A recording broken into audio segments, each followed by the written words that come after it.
Саламатсыздарбы, урматтуу телегөрүүчүлөр. Улуулардан улуп кеп теле берүүсүнүн кезектеги көрсөтүүсүнө киришебиз. Бүгүнкү карай турган темабыз баланы жашынан, аялды башынан же тарбия башаты кайда деген тема экен. Мына ушул тууралуу сөз болмокчу. Баланы жашынан, аялды башынан деген бул тарбиянын кандай башташ керек дегенди билдирип атат да. Мисалы үчүн жаш бала төрөлгөн. Бул аппак кагаз. Анан аны тагдырын Кудай Таала жазгандагы, анан кийин калган кагазга жазыла турган ошо бала кандай бала болот, кандай киши болот, мүнөзү кандай болот, алардын бардыгы ата-энеси берген тарбиядан, коом берген тарбиядан ошол ак кагазга эмне жазылса, ошондой адам чыгат. Ошон үчүн бул эмеде биринчи бала төрөлгөнүн айтып аткан болсо, баланы жашынан деп.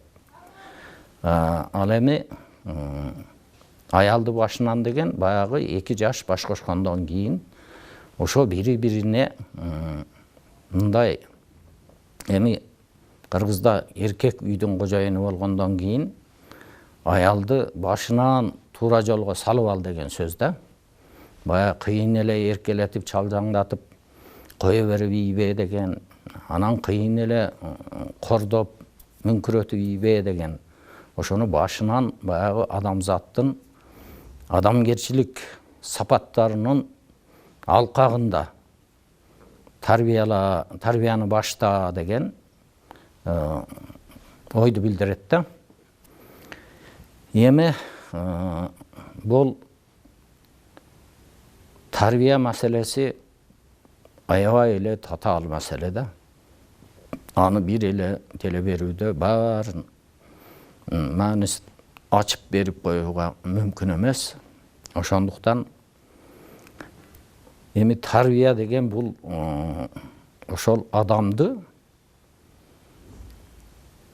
коомдо эреже бузбай, коомдо уят болбой, коомдо кор болбой, коомдо кыйын эле менсип кетпей, ошол коом жазган эреженин анан кийин баягы Кудай Таала койгон алкактын ичинде андан сыртка чыгып кетпей, эми Кудай Тааланын койгон чектөөлөрү бар да диндер аркылуу. Ошондон сыртка чыгып кетпей, мындай ошол коомдо кадыр баркы бар кыргыздар аябай жакшы айткан аны, пендеден уялган, Кудайдан корккон адамды калыптуу бул тарбиялоо процесс. Тарбиялоо деп аталат. Эми тарбия дегенде бул өтө татаал маселе да. Кичинекейинен баштап чоңойгонго чейин эле баарыбыз эле тарбияланышыбыз керек да. Бизди кичинекейибизде ата-эне тарбияласа, андан кийин мектеп тарбиялайт, өзүнүн тарбияга таасирин тийгизет. Андан кийин жогорку окуу жай, анан сени иштеп аткан жердеги жамаат сага таасирин тийгизет. Ошентип отуруп, сенин ошол коомдо ким экениңди элдер негизинен баалап алат өзү элечи. Бул мындай киши, бул тигиндей киши, бул айтканына турган киши, бул айтканынан тез эле кайтып турган киши, бул кошоматчы, бул керкейме, ушундай деген өзүнүн бааларын баары бир баягы эл өзү аныктап алат аны. Эми ушул тарбиялоо деген тарбия башаты бул эң биринчи ата-энеден. Тарбия ата-энеден, билим мугалимден жана окуучунун ынтызарлыгынан мына ушул эмелер. Анан кийин тарбиянын дагы бир негизги эмеси бул коом. Сенин тегерегиңдеги кишилер. Сени менен бирге иштегендер, кошуна жасагандар.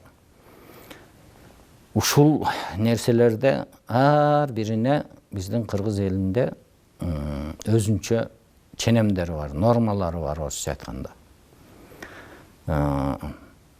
Кошуна менен кандай мамиледе болуш керек, бирге иштегендер менен кандай мамиледе болуш керек, туугандар менен кандай мамиледе болуш керек. Ушулардын бардыгын баягы дин тарабынан же коом тарабынан же мамлекет тарабынан белгиленген ченемдер бар. Ошо ченемден сыртка чыгып кетпей жашоо ошол мындай тарбияланган адам деген статусту берет да адамга. Эми бул тарбияны биздин ата бабаларыбыз үй бүлөдө берген. Үй бүлө деген бул 3 муундан турган адамдар. Биринчиси чоң ата чоң эне, бардык турмушка башы бышып, көп нерселерге көзү жетип, анан акыл насаатын айта турган деңгээлге жеткен үй бүлөнүн негизги тарбиялоочусу ушул ата эне, чоң ата чоң эне. Андан кийин ошо сен үй бүлөң менен чоң ата чоң эненин баласы, кызы, анан кийин небереси. Мурун ошол бардыгына көзү жеткен чоң ата менен чоң эне бир боз үйдүн ичинде ар бирин акыл насаатын айтып, келинине айта турган сөзү өзүнчө, кызына айта турган сөзү өзүнчө, мейманга айта турган сөзү өзүнчө, мындай ченем менен, оорду менен айтылган да. Анан биз баягы боз үйдөн чыгып кеткенден кийин, анан кийин чоң ата менен чоң эненин койнунан неберени алып чыгып кеткенден кийин, баягы советтик учурда эми бала бакча, мектеп дегендер келип ошол эме үзүлүп калгандыктан биз азыр ошо чоң атадай, ошо чоң энедей таасирибиз жок болуп атат да, неберелерибизге, чеберелерибизге. Эмне себептен? Анткени алар неберени койнуна алып жатып, жомокторду айтып берип, болмуштарды айтып берип, окуяларды айтып берип, биринчиден баягы уккан нерсесин айтып бергенге даярданса, аны түшүнүп, ошого жараша бала баягы балада кыялдануу пайда болгон өзүнчө жараян болчу да ал ошол үзүлүп калып, эми азыр бүткүл дүйнө жүзүндө мындай болуп калды да. Тарбияга анча көңүл бурулбай эле, билим алганга көңүл бурулуп калды. Башкача айтканда, билим деген түшүнүк, тарбия деген түшүнүктү каптап калды да. Тарбия кичинекей эле бир бурчун ээлеп калды ошол билимдин ичинде. Өзү негизи тескерисинче болуш керек эле. Бала тарбияланыш керек эле, анан ошо бала билим алыш керек эле. Тарбиянын ичинде билим. Тескерисинче андай болбой, мына азыркы Советтер Союзу башталгандагы ушу билим берүү министрлигин карасаңыз, агартуу министрлиги деп аталган. Эмне үчүн? Ал ошол тарбиялана турган адамдын адам катары ак болушун эске алып турууна агартуу деген да.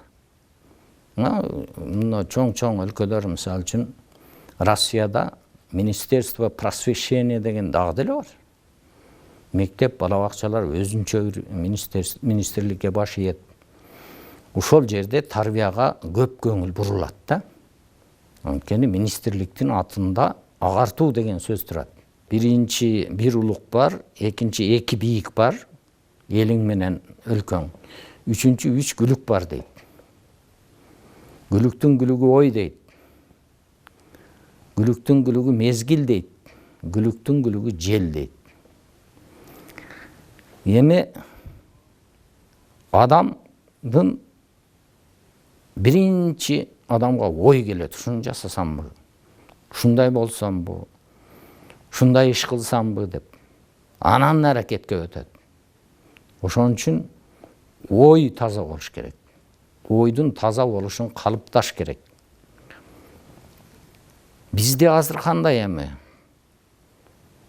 Заман жакшы, пейил бузук дейт. Пейил эмне үчүн бузук? Ойду туура эмес ойлойбуз да бизчи. Ошон үчүн ойду туура ойлогонду бул илгертен эле проблема болуп келген, бул көйгөйлүү маселе болуп келген. Мисалы үчүн Барпалыкуловдун калыстык тууралуу ырында айтат.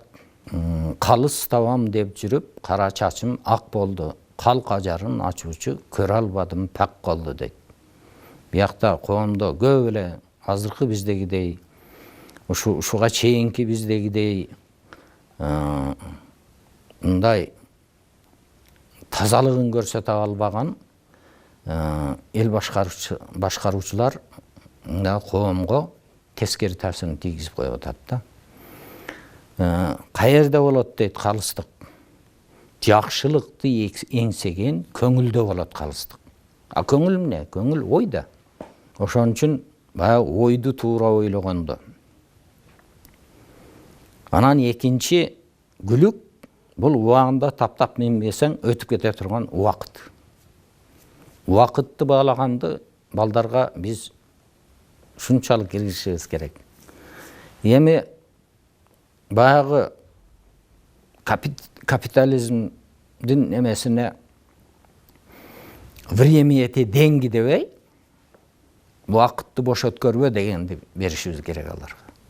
Мисалы үчүн ошол азыркы заманда баары эле время деньги деп калбадыбы? Убакыт бул акча деп. Аны дагы акча дагы болуш керек. Бирок акчанын аркасынан эле сая түшүп албаш керек да. Мана шуну биздин балдарда тарбия берүүдө кошо киргизишибиз керек. Үчүнчү күлүк бул жел деп атат. Бул эми жалпы эле жердин жел кабыгы тууралуу сөз болуп атат да. Биз күпүлдөк мана индустриализация кылдык. Дүйнө жүзүнө мындай машиналар чыгардык, тигилер чыгардык. Энергияны мындай кылып иштетип атабыз деп жүрүп, ошол күлүк желди булгап ийгенибизди сезбей калып, эми баардыгыбыз ошого аракет кылып атабыз. Тазалайлы жердин жел кабыгын деп. Ошон үчүн бул үчүнчү тепкичтеги тарбия булагы бул ойду туура ойлоо, мезгилди туура баалоо, анан ушу жер жалпы жерге, жердин жел кабыгына мындай аяр мамиле жасап, бизден кийинкилер дагы бирдикилер биз талап кеткен, биз жок кылып ийген нерселер таппай калбай, алар деле көрүп, ошондон пайда таап жашай турган кылып жашашыбыз керек. Эми ушу дүйнө жүзүндө андай аракеттер болуп атат. Жана туруктуу жашоонун эмеси ЮНЕСКОда 17 максаты бар. Баягы устойчивый развитие деп коет, туруктуу өнүгүү. Туруктуу өнүгүү дегени азыркы жаштар билиш керек. Азыркы адамдар иш жасап атканда кийинки муундарга зыян келтирбей турган кылып жасаш керек. Мына ошону айтып атат бул жерде, бул дагы тарбия булагы. Анан кийин 3 4 ıyık var deydi. Keyinki tepkich, bagı 3 gülükten keyin 4 ıyık. Iyıktın ıyığı su, ıyıktın ıyığı ot, ıyıktın ıyığı nan, ıyıktın ıyığı tuz. Uşul nerselerge mamileni мындай жакшы жасаганды балдарга үйрөтүшүбүз керек. Сууну коргулбай, отту коргулбай, нанды коргулбай, анан кийин тузду коргулбай, ушу 4 ыйыкты ыйык боюнча бири-бирине каршы койбой тарбиялашыбыз керек. Мисалы үчүн 2 ыйыкты эч качан кыргыз бири-бирине каршы койгон эмес. Мисалы үчүн жанагы очоктогу оттон түбүндө чычала калат эмеспи, баягы очоктон чыгып турган. Ошону кыргыз эч качан суу менен өчүргөн эмес. 2 ыйыкты бири-бирине каршы койгон эмес да, от менен сууну. Аны эми тилегин кара, баягы топуракка сүртүп өчүрөт ошол неменин учун, чычаланын учун.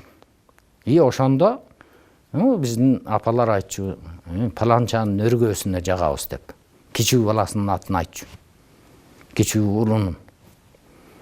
Ага эртеси күнү эле жагат, бирок тилек кылып атат да, ошонун эмесине жагабыз деп.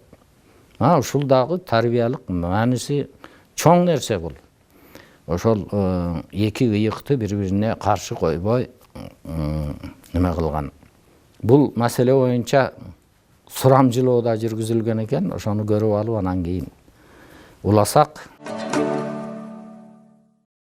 Баланы кантип тарбиялаш керек деген маселе келгенде, эң эле жөнөкөй түшүндүрмө ата-эне өзү биринчи балдарга үлгү боло турган тартипте, үлгү боло турган болуп жүрсө, үй бүлөдөгү ата-эненин мамилеси жакшы болсо, балдар ошону көрүп эле өсүп, ошону көрүп эле тарбияланат. Ал эми экинчи чөйрө бул мектеп. Мектеп курганда мугалимдердин тарбиясы, андан кийин чоңойгондо, жогорку окуу жайга барганда жакшы достор менен, жакшы бир группалаштар менен окуп калган болсо да, бала бир туура жолго барып, жакшы тартиптүү балдардан болуп чоңоюп, мамлекетке, элге кызмат кылган балдардан болот. Биз мисалы үчүн мен бир эле нерсени айтайын. Мен азыр балдарым кыздарым турмушка чыгып, балам үйлөнүп, балалуу, чакалуу болуп калышкан. Анан азыркыга чейин кыздарым айтат да, атам менен апам экөөңөр уруштуңар беле депчи. Биз мисалы 35 жылдан ашык жашап атабыз, 36-жыл жашап атабыз быйыл. Бирок эч качан балдарыбыздын көзүнчө урушкан эмеспиз да. Менимче ата-эне баланы тарбиялаш үчүн биринчи кезекте үлгү бериш керек. Үлгү болуш керек да.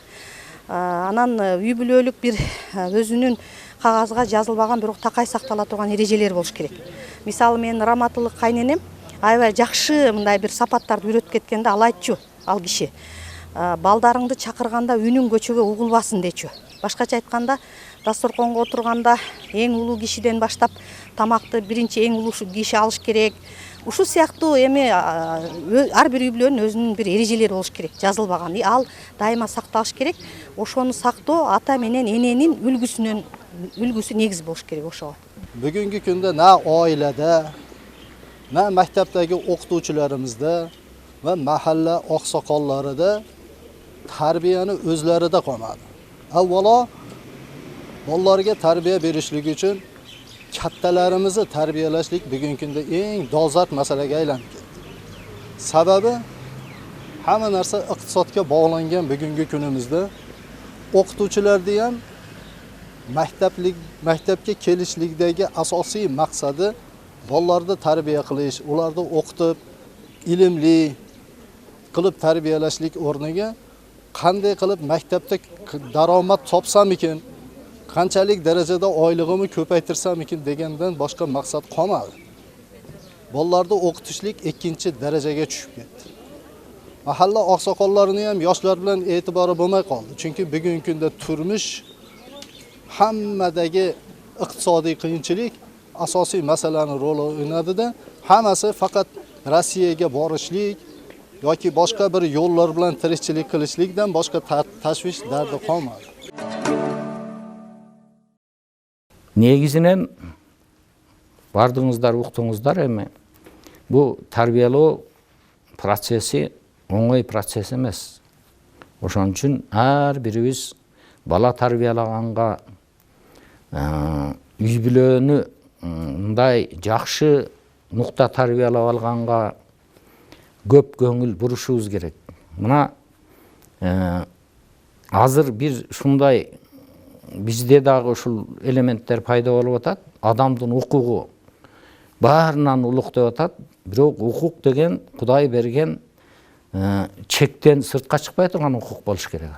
Ар бирибиз өзүбүз биринчиден ата-эне өзүнүн тарбиясын карап, анан аны өркүндөтүп, анан кийин балдарына ошону пайдалуу жактарын берсе, буюрса, биздин тарбия берүү тутумубуз жакшы жыйынтыктарга жетет деген үмүт бар. Ушуну менен аяктадык берүүнү, кийинки көрсөтүүгө чейин саламатта калыңыздар.